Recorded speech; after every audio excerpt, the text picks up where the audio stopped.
Welcome back everyone to another episode of Russian Garage. Today we're continuing to work on our 2007 Audi A6 Avant that we are going to be converting into a S6 Avant. If you missed the last episode, make sure you go back and check that out because this is our parts car, S6 2008. Doesn't have too much damage, but we're not really interested in this one because it's a sedan. What we really got this for is, most importantly, this V10 5.2 engine along with the drivetrain and everything. And then it also has the whole front end complete and undamaged except for the bumper. Got a couple of little things, but not a big deal, that we need to fix this car from the accident. And then the rest we'll gut and take from this parts car and throw everything, including the interior, into the Avant. So now that we got everything washed up and set up, that car is taken apart, we're going to grab the forklift and get this Avant up onto the frame rack and get it secured. Hoping to, by the end of this episode, that we are going to have all this damage here roughly pulled out and everything's going to measure out. Once we have everything exactly where we want it, then it'll be a matter of taking the parts car apart and getting the parts that we need from it to fix all of this damage, because it did take a pretty good hit. So let's get the forklift and get this thing up on the rack.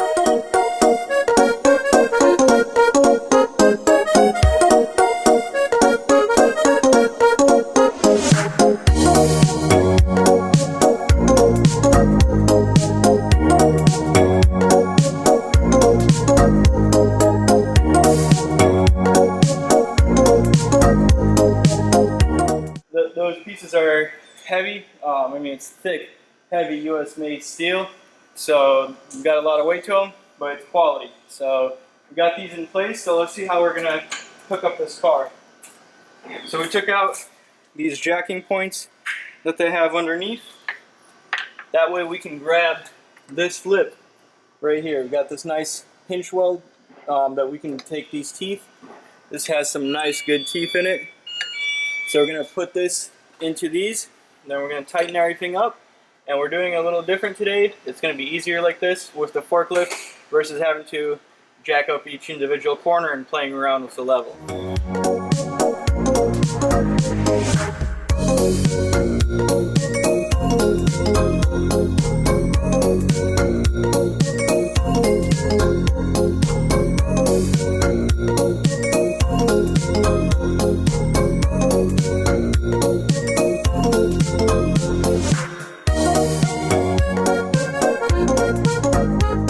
Alright, now that we got the car all nice and secure on there, we're going to measure out some of these points to see that the car is standing level with the frame. So we got 288 millimeters there.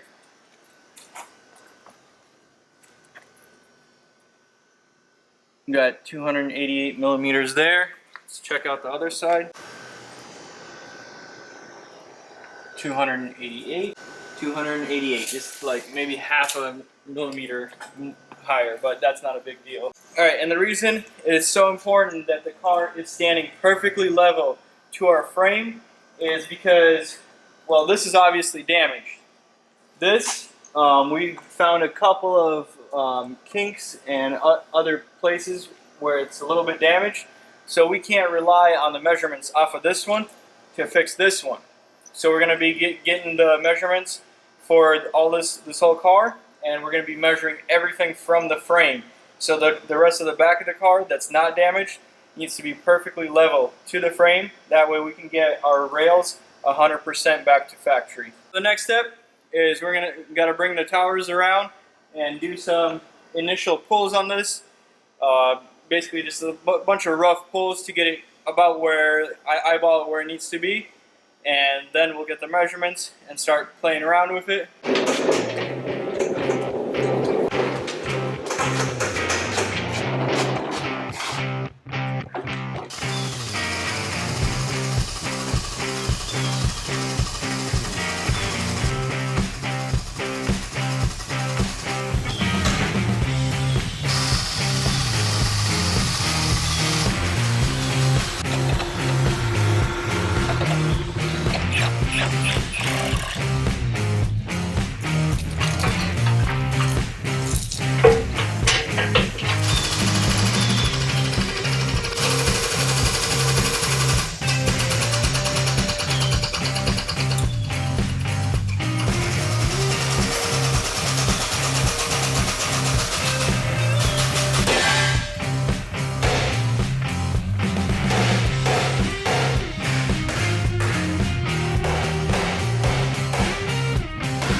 little progress update.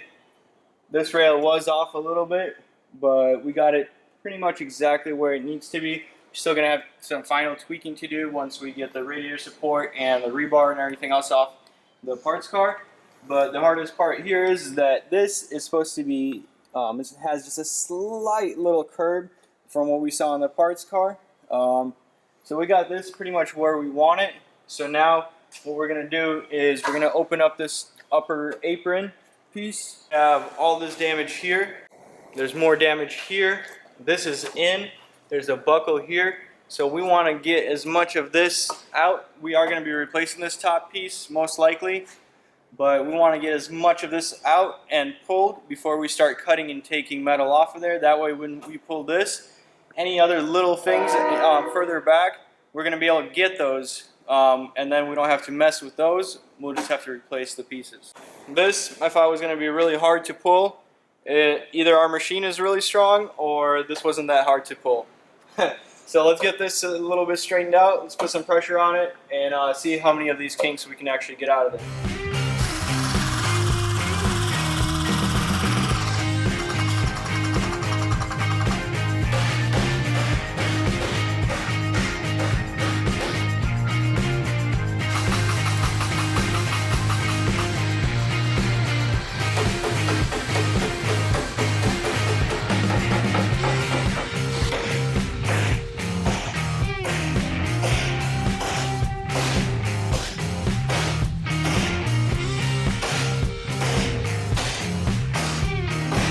Alright guys, I am beat. We're both beat. So we're going to call it a day for today. But we made a lot of good progress. As you remember, this was all just bent up and way out of shape. I mean, it was just destroyed. I mean, we're still going to replace it, but we got it to exactly where we want it. We got some dimensions here. We got these right here for the two subframe bolts, then across, and then the two in between. We got everything within a millimeter, if not dead on. So that's really good. And then we got some more measurements for the crosses between this and the other fender bolt and across. Those are basically the same thing, 1 millimeter or just right on there. So, and then the height, we just have this pulled like this. We don't have that fancy roller thing, but this worked. We got that dead on because this is where the motor mounts screw onto. So right now, the main structural points, we got those as close as they're gonna get. They're like perfect, or they're 1 millimeter, which is nothing. So I'm gonna call it a day. We'll see you guys in the morning. All right guys, we're back the next day. We gotta start taking this bad boy apart. So we're gonna get it up on the lift.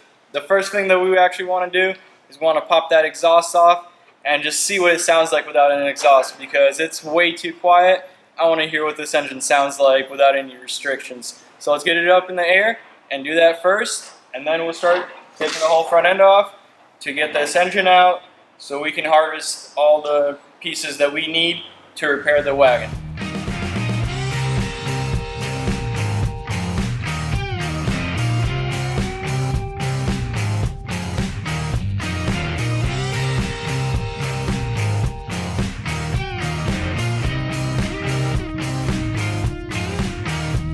Alright, so I've actually, since I've had this car for a year, I've never had it up on the lift. I just got it, drove it a little bit, test drove it, and parked it. But let's take a look. Looks like there's a little bit of oil residue, but it doesn't look to be too bad.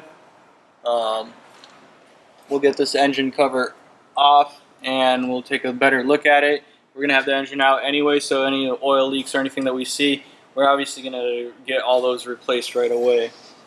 So let's take a look at this exhaust. Man, it's kind of rusty for being a California car. Check out all this rust there. But this exhaust is definitely a bigger diameter than what it was on the A6. Oh man, it's got more. Wow. Okay. Well, maybe this wasn't a California car its whole life, because that's pretty bad. And the axles. Alright, well, we're going to compare, because I have a feeling that a lot of the parts are interchangeable on here. So, but first thing, gonna get some WD-40, soak these bolts right here, and we're gonna pop off just the back section because this car actually has 2 mufflers. It has 4 resonators. Got 2 here, got 2 more there, and then I believe it's got 4 cats. It's got 2 here and then 2 more way up there. So let's soak these and get this off and just see what it sounds like without any restriction.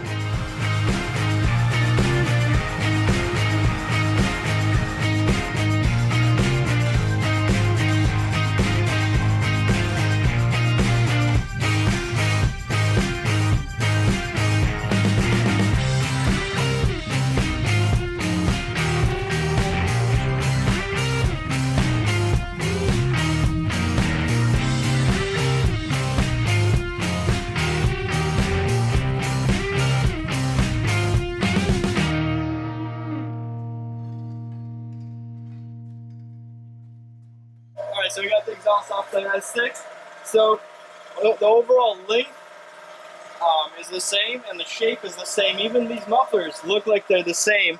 These are off the A4 and this is off the S6, or I mean A6, and this is off the S6. So the big difference is you got 4 tips instead of 2, but obviously the diameter is bigger. And the same thing here. All these tubes, the diameter is much bigger. Even the resonators look like they're the exact same ones. Man, the A6 that we got out of Jacksonville looks like everything's in much better condition than what's off the S6. Alright, so we got that exhaust off. We did have to heat up those bolts and basically just chop them off of there. But we got that exhaust off. We're just going to have the 2 resonators on there because all the clips that I've heard of different exhausts for this car, that Miltech exhaust, man, it sounds good, and it almost makes it sound like a Lamborghini, exactly like it. And the ones that they have is either a resonated one, where it just has 2 resonators, or with mufflers, or if it has a straight pipe with just mufflers. But man, that Miltech, that's one exhaust that I would like to get for this. Let's give it a cold start, see what it sounds like without those mufflers.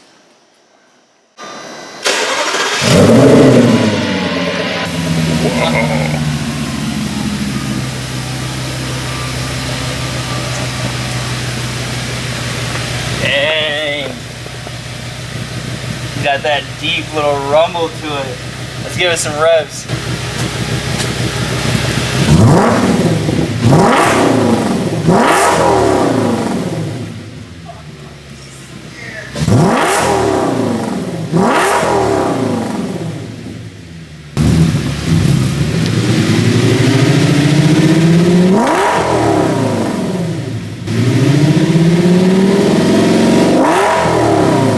Oh man, if that doesn't put a smile on your face, I don't know what will. This definitely needs an exhaust. That factory's way too quiet. Alright guys, so we had a little bit of fun with that exhaust, but now it's time to get to work. Let's get to getting this whole front end taken apart.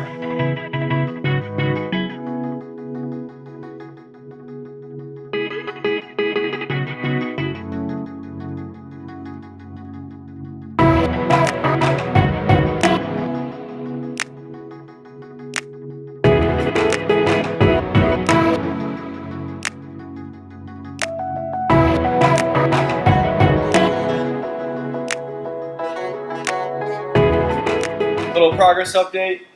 We got a good amount of the front end off. We got the bumper, we got the headlights out, we got some of the intakes out. But come check this out. I mean, this thing has plumbing of hoses, wires, just for days. I mean, you got additional coolers here. You got a secondary air injection pump. These valves go to it. There's vacuum lines. There's wire harnesses everywhere.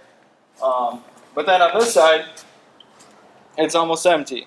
And then this, I took this cover off. This car has 2 ECUs in it. I'm going to have to read up on that. If you guys know why it has 2 ECUs, drop me a comment below. But I'm guessing because it has 2 of everything. It's got 2 high pressure pumps, 2 intakes. Put some gloves on there so nothing gets in there. Got all the Freon evacuated out of there. Most of the coolant looks like it's already out. I'm guessing there's a ton of coolant here because there's a ton of cooling lines.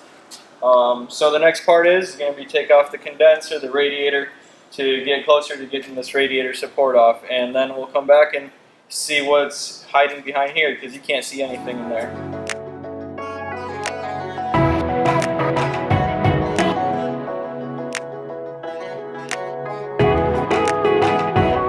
Alright guys, so we got the whole radiator support out and everything, but I did see that this car was painted before, so I figured it was an fender bender or something before. But now that we got this off, we found some not good stuff.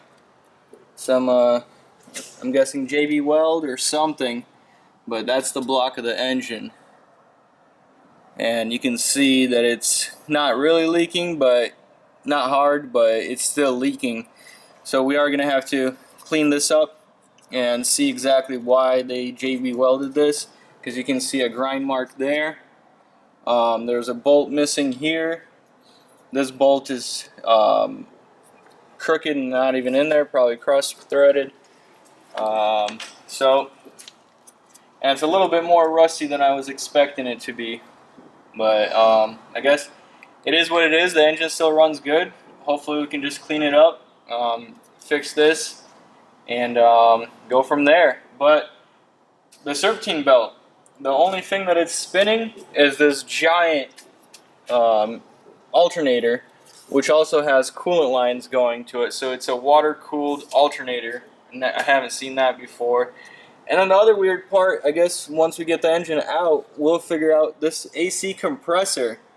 I don't see a belt that's going to it. So I'm guessing it's maybe gear driven or something, but we'll figure it out, because I don't see the power steering pump either. Let's keep working to get this engine out of here so we can get this stuff.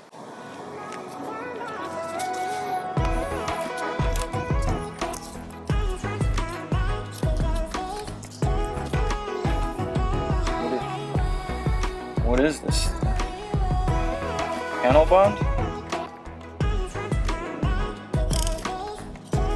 Alright guys, so I'm confused on what's going on here. Maybe you guys can clarify something in the comments. Where they had, it looks like it was not JB Weld, it was panel bond, and it was just right here, but I don't see any cracks there. But the thing that caught my eye is that throw a little bit of brake cleaner on the block, and how shiny and brand new looking it is, because this down here and the heads are a completely different color. So I would think that this would be the same color as that. I don't know what's going on here, because you got marks here, here, here.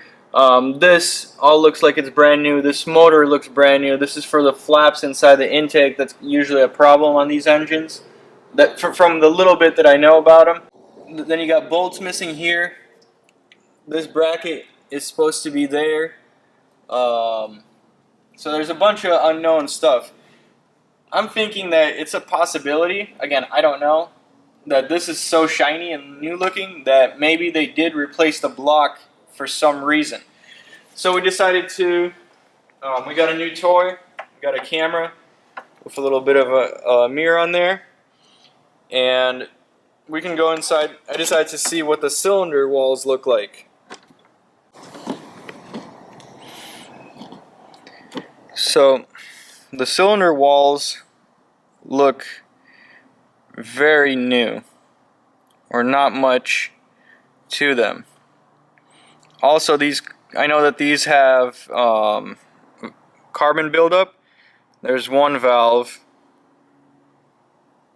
which looks like it's closed. Let me see if I can find one that's open.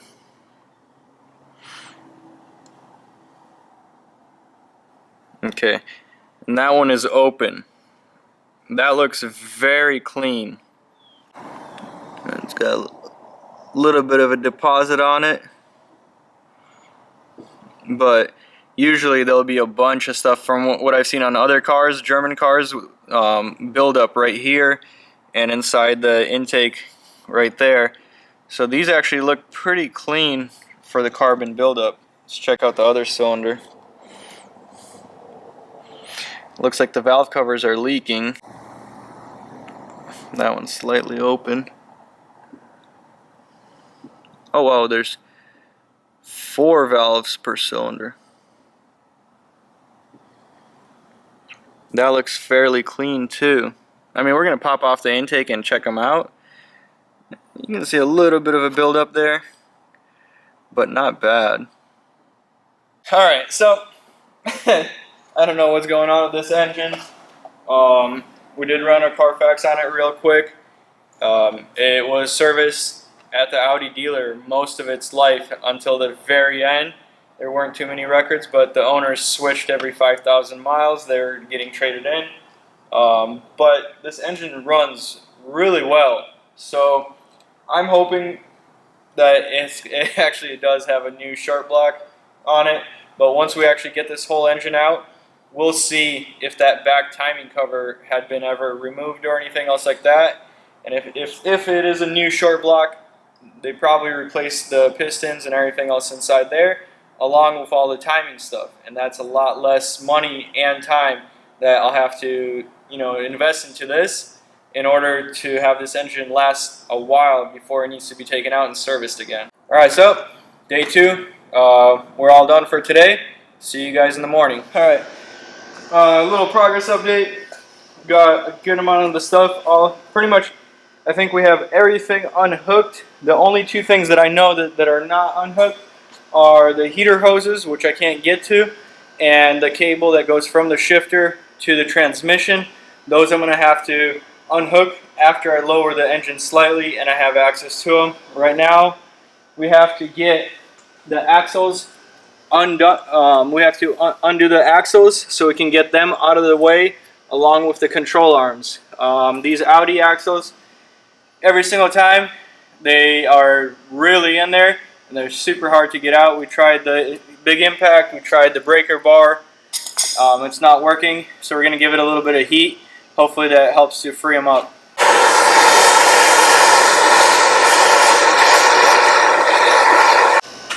Not going to heat it up too much.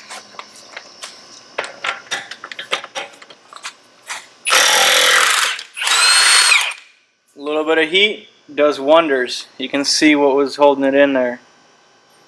Smoking easy. Alright guys, so I think we're finally ready to get this engine out. We don't have a fancy scissor lift with proper points and everything like they do at the dealer. So here's what we got going on here.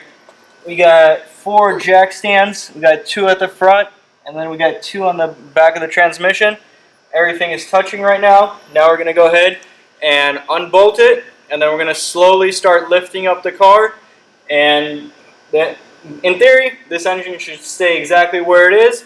It should stay here, and the car should come up off of it, and then we can get a cherry picker or the forklift to move this out of the way.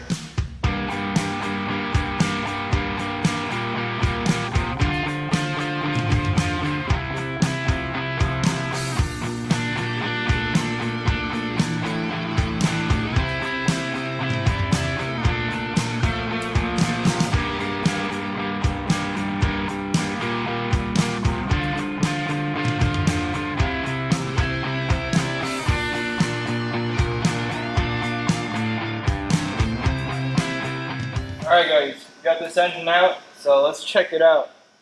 I know that this was interesting to me. Actually, the AC compressor didn't have a belt on the front, and oh yeah, I mean it's got like a little drive shaft going from the front of the compressor to the gears in the back, because the timing I know on this engine is in the back, and the same thing with the power steering pump. It looks like it's just a direct drive from the timing chain, which is back here. All this oil, it looks like it's just a valve cover. We're planning to get those replaced anyway. Oh, check out this exhaust. Man, that's a pretty looking exhaust. It's got, what, 3 cylinders for the long tube and 2 cylinders for the shorter one with a little baby catalytic converter. But man, just to replace these O2 sensors, you got to get the engine out, and the plugs are up here that you can't even get to. Oil filter, check out where the oil filter is. It's on the back of the engine. Now that we were wondering if this block is too shiny and new, or that somebody's been in there. Judging by these bolts on the timing covers, I don't see that there was ever a socket. Actually, that one's loose.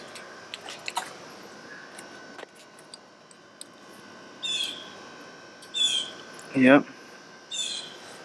Well, looks like somebody was in there, because that bolt wouldn't be loose from the factory. Alright, well, I mean, that's a giant transmission compared to what came out of the A6. It's a ZF transmission. You got a marking right here. This engine's a lot bigger than what the other one that came out of the Avant. I mean, it's got it's got coolers everywhere. I mean, I saw a couple underneath. It's got one down back there. It's got some plugs for some optional stuff, I guess. You guys, check this out. Look how much that tunnel is huge compared to the Avant.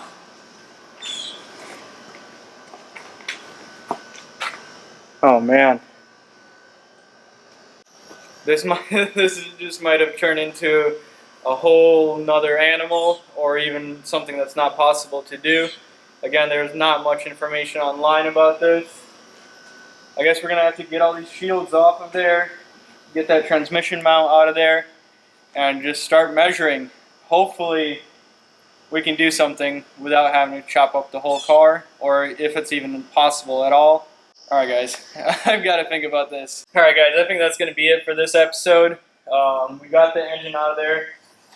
It is by far the hardest engine that I've ever had to pull out of a car.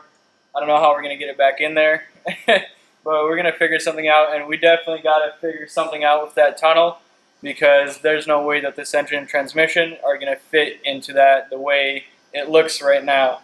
So, we're going to end it here.